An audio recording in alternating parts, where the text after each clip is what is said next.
Bien-aimés frères et sœurs, recevez nos salutations fraternelles en Christ Jésus, notre Seigneur. En ce jour, nous vous proposons comme texte d'exhortation le texte du Nouveau Testament du livre de l'Apocalypse de Jean, au chapitre 2, du verset 1 à 7. Mais nous lirons seulement les versets 4 et 5. Avant donc de nous engager, unissons-nous dans la prière. Éternel notre Dieu, notre Père, source intarissable de toute grâce, nous bénissons ton nom. Toi qui ce jour nous donnes l'occasion de plonger nos regards dans ta parole, de nous enseigner, de nous édifier, à nous conformer à ta volonté. Viens par ton esprit, instruis-nous, enseigne-nous, au nom de Jésus-Christ, notre Seigneur et Sauveur, le divin modèle. Amen.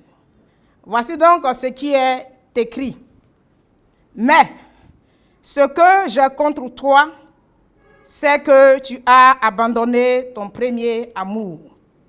Souviens-toi donc d'où tu es tombé. Repens-toi et pratique tes premières œuvres.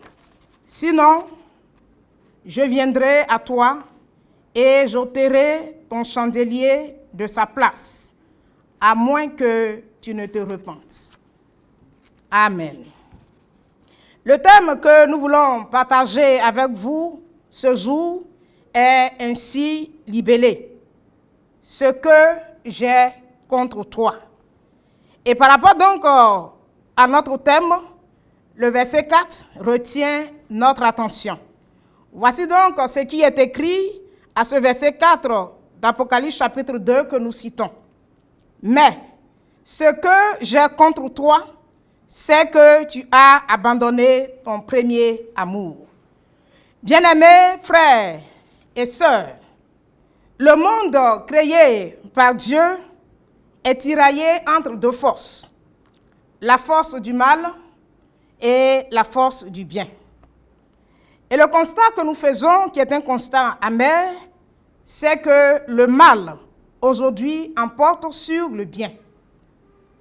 À telle enseigne que ce qui hier était réprimandé, aujourd'hui est acclamé. Ce qui était hors norme est devenu la norme. Le péché a atteint un certain niveau, je dirais le paroxysme, à telle enseigne qu'il est devenu une institution. Face donc à cette dépravation de la société, la colère de Dieu s'élève contre les nations et nous sommes exposés jour après jour aux calamités, aux intempéries, hors pair. C'est pourquoi, bien-aimés frères et sœurs, il est bien pour nous de retourner à la parole. Il est bien pour nous d'entrer en nous-mêmes et de rechercher la face de Dieu.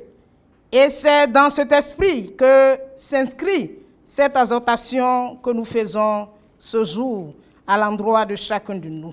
Ce que nous devons comprendre, c'est que le livre de l'Apocalypse de Jean, d'où nous avons tiré notre texte, s'inscrit dans un contexte de crise, un contexte de persécution. En effet, à l'an 95 et 96 de notre ère, sous le règne de l'empereur romain Domitien, s'est levée une persécution sanglante et violente contre l'Église chrétienne naissance. Ce dernier, se faisant le substitut de Dieu, va s'arroger le titre de Dominus et Deus, c'est-à-dire Seigneur et Dieu, et va donc exiger de ses sujets, de ses administrés, sa vénération, son adoration. Ce que les chrétiens d'alors refusaient catégoriquement, car, disait-il, nous avons un Dieu, créateur des cieux et de la terre, et qu'à aucun moment, il devait adorer une personne créée à l'image et à la ressemblance de Dieu comme eux. Cette opposition leur a valu de sévères persécutions parce que ceux-ci ont osé s'opposer à l'ordre impérial. Ces atrocités vont donc conduire Jean, qui en son temps était le leader du groupe dans cette île déserte de Patmos. Et ce, dans l'optique de détruire la foi chrétienne. Mais comme le dirait l'autre, dans le silence du désert, Dieu reconnaît son serviteur. C'est donc sur cette île que Christ va se révéler à l'apôtre Jean à travers cette lettre qu'il a adressée aux églises d'Asie mineure. La péricope qui fait l'objet de notre réflexion ce jour fait mention de la lettre adressée à l'église d'Éphèse. L'église d'Éphèse qui est la première de ces 7 églises d'Asie mineure auxquelles les lettres ont été adressées. La question est de savoir pourquoi d'abord Éphèse. Oui, Éphèse, parce que c'est la plus grande ville d'Asie mineure. Éphèse, parce que là, il y a un port. Et c'est aussi la localité où se situe le grand temple de Diane, qui est une divinité. Confère Actes chapitre 19, versets 24 et suivants. C'est l'une des villes où l'apôtre Paul a évangélisé. L'apôtre Paul a proclamé la parole. Et là, les chrétiens ont donné leur vie au Seigneur. Alors, comment comprendre que le texte qui fait l'objet de notre exhortation ce jour, surtout le verset 4, parle de reproches sévères adressés à cette communauté? Pourquoi donc un tel reproche? Ce que j'ai contre toi, c'est que tu as abandonné ton premier amour. Quel était donc le premier amour d'Éphèse? Bien-aimés, nous disions tantôt que dans cette localité, l'apôtre Paul a annoncé la parole. Et cette parole a apporté du fruit. Beaucoup de personnes se sont converties à la cause de Dieu. Ce qui a valu même l'émeute créée par les orfèvres, parce qu'ils craignaient que leur commerce de fabricants de reliques du temple de Diane soit menacé. C'est une ville où l'on a accordé une place prépondérante au Seigneur.